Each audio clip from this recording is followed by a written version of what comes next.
temuan hakim dalam putusannya menyebutkan bahwa 8 pelaku, 3 DPO. Bahkan di putusan akhir, dari bagian akhir dari putusan, hakim mengatakan ada 3 DPO. Putusan itu sudah inkrah, sudah final, sudah binding. Artinya apa? Ada 6 versi yang semuanya tiba-tiba kemudian oleh penyidik dikatakan itu semua tidak benar. Yang benar adalah fiktif. Jadi, yang mana yang berlaku? Apakah putusan pengadilan yang sudah berkekuatan hukum tetap, atau hanya penyidikan dalam kurang lebih 2 minggu oleh penyidik? Ini semua putusannya, ini putusannya ini semua, di bagian akhir dari putusan itu jelas-jelas disebutkan ada 3 DPO. Di dalam pertimbangan hukum juga ada 3 DPO. Di dalam surat tuntutan ada 3 DPO. Di dalam surat dakwaan ada 3 DPO. Di dalam BAP ada 3 DPO. Keterangan dari 8 terdakwa pun mengatakan ada 3 DPO. Sekarang hanya dalam waktu 2 minggu dirubah dengan mengatakan itu fiktif.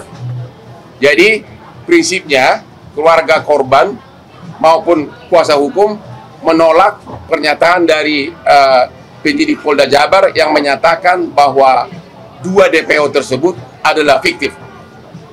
Terlalu cepat untuk mengatakan itu. Kalau dikatakan belum tertangkap, kita masih bisa maklumin. Tapi kalau disebutkan fiktif itu terlalu cepat. Terus apa artinya putusan pengadilan yang judulnya demi keadilan berdasarkan ketuhanan yang Maha Esa? Sedangkan mengenai Peggy, tadi keluarga mengatakan periksa dulu. Karena apa? Peggy ini ditetapkan sebagai tersangka DPO. Sudah di BAP 6 orang dari terpidana. 5 menyatakan tidak. 5 menyatakan bukan Peggy. Hanya 1 yang menyatakan Peggy. Artinya 5 lawan 1. Jadi mana yang benar? Itulah inti dari konferensi pers hari ini untuk menentukan sikap dari keluarga dan kuasa hukum atas perkembangan kasus Vina Cirebon. Ada yang ditambahkan? Ya, intinya untuk Kepolisian Polda Jabar, kami selaku kuasa hukum jangan terlalu tergesa-gesa menetapkan apa yang seharusnya diperiksa terlebih dahulu. Karena ini kan sudah 8 tahun tidak pernah diproses ya, tidak pernah diselidiki lagi, dan ini baru diselidiki kembali dalam waktu yang singkat sudah bisa menetapkan 1 tersangka, kemudian bisa menetapkan 2 lagi tidak ada.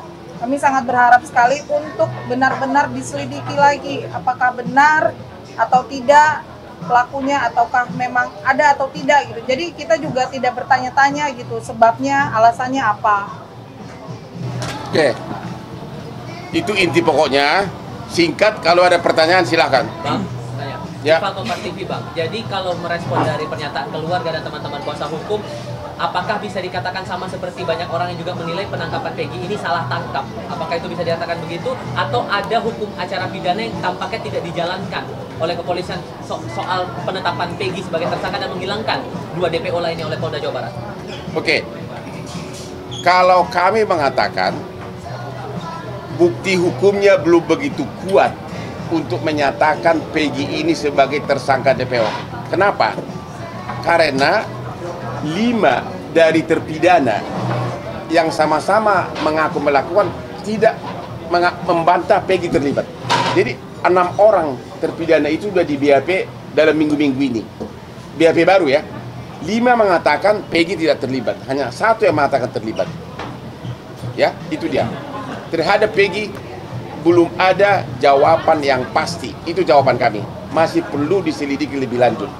Ya, belum bisa disebutkan total salah tangkap atau memang itu orangnya. Tapi dari segi hukum pembuktiannya masih sangat lemah. Apalagi 5 terpidana mengatakan Peggy ini tidak terlibat. Itu jawabannya. Bakal ada koordinasi lebih lanjut nggak dengan Polda Jawa Barat dan tim hukum keluarga Vina ini? Ya, kita selalu gini loh. Kita itu kan menghimbau agar jangan tergesa-gesa. Ini mulai viral kan sesudah kasus ini diviralkan oleh Hotman 911. Barulah mulai itu sekitar tanggal 20-an. Barulah mulai Polda Jabar bergerak.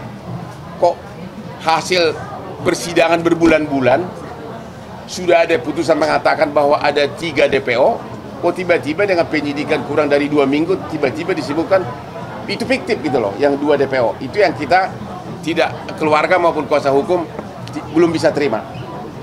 Ya, silakan. Pak dari Cibiwan. Lalu Transparansi hukum terhadap kasus ini, Pak. apa? Transparansi hukum, harus ada transparansi hukum. Ya justru itulah transparansi hukum. Makanya kan kita bikin konferensi pers ini untuk menentukan sikap keluarga. Ya, harusnya Polda harus menerangkan bahwa 5 dari terpidana itu membantah, tidak mengakui Peggy sebagai pelaku. Ya, dan yang 2 fiktif ini semua berkas-berkas perkara menyatakan mereka ada, cara memerkosanya ada, mobil motornya ada, cara mukulnya diuraikan di sini.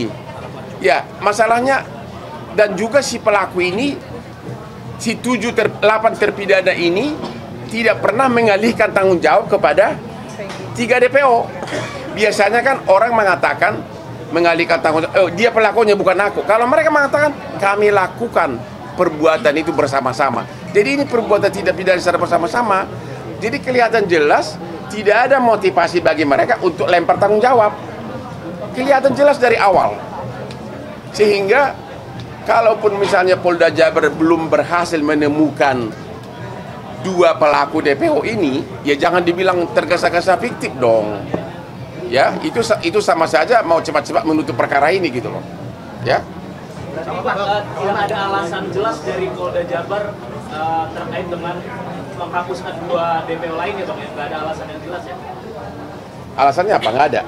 Alasannya tidak ada. Jadi namanya itu tidak diakui oleh para terpidana lainnya juga. Asal-asal sebut aja katanya. Asal sebut aja. Betul. Jadi sekali lagi atas 2 fiktif ini sudah banyak versi yang menyatakan. BAP pertama 2016 menyatakan ada 3 DPO. Surat dakwaan jaksa mengatakan ada 3 DPO. Surat tuntutan jaksa mengatakan ada 3 DPO. Tumbuhan persidangan, perdebatan di sidang juga mengatakan ada 3 pelaku ini. Putusan juga mengatakan begitu. Putusan yang sudah final. Jadi yang mana yang berlaku, putusan pengadilan atau pernyataan lisan dari penyidik? Makanya kita mengatakan itu pernyataan yang menyatakan itu fiktif terlalu tergesa-gesa. Bilang aja belum berhasil menangkap, itu kita lebih bisa terima. Kalau disebutkan polisi belum berhasil menangkap karena sudah kelamaan, ya bisa kita terima. Tapi kalau dibilang fiktif, kita tidak bisa terima. Itu pernyataan dari keluarga.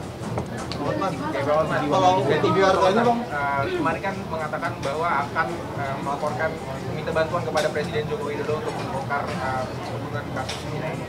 Apakah itu benar dan kapan akan dilakukan? Sebenarnya memang secara di medsos pun kita sudah mengatakan agar Bapak Presiden juga memperhatikan. Tanpa kita minta pun saya yakin seluruh petinggi negeri ini termasuk Presiden sudah tahu kasus ini. Dan mudah-mudahan diterapkan seperti kasus Sambo, benar-benar dikasih political will untuk memeriksa. Dan untuk Peggy Setiawan ini kan jadi juga korban salah tangkap ini akan dibantu juga dengan Bang Hotman atau seperti apa? Kita sekarang ini hanya berpendapat masih meragukan apakah Peggy itu pelaku DPO yang tertangkap. Kita tidak mengatakan 100% bukan, masih meragukan. Karena 5 dari terpidana mengatakan bukan Peggy pelakunya. Jadi mau apa lagi? Hanya 1 yang menyatakan. Di dalam hukum, apabila ada hal-hal yang tidak jelas, apabila ada kekaburan, apabila ada ketidakjelasan, dalam prinsip hukum adalah harus dibebaskan orang yang belum pasti bersalah. Ya, kalau masih ada keraguan-raguan, nggak boleh langsung divonis.